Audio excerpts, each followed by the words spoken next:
He said, who will have all men to be saved? He wants all men to be saved. Don't sit on your salvation. Let me tell you something. Especially when God calls for special programs like the miracle service, when he calls for things like that, let me tell you something. Always, when he calls for things like that, he has people in mind. That's the thing.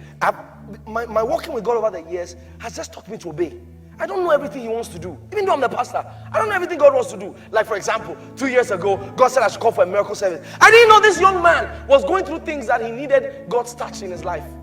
I didn't know. That's how he came to church.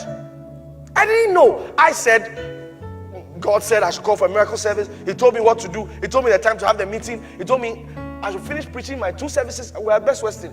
Then in the night, I should have the miracle service. I had it 3 Sundays. I didn't know the young man needed something from God. I didn't know that he wanted peace. I didn't know he was the one that God was looking for, alongside some other people. So when God was calling for the meeting, God had somebody in mind. So you see, when God called for a meeting like that, I know deep down, I know next week's miracle service, God has somebody in mind. He wants to save somebody. He wants to help somebody. And because I'm in the will of God, I like to be in the will of God. So I partner with God to do what he wants to do. Not try to get God to do what I want to do. Listen to me. There's no need praying for God to bless your plans.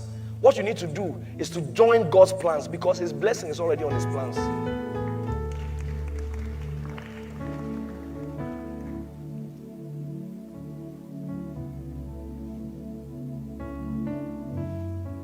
Are you getting me?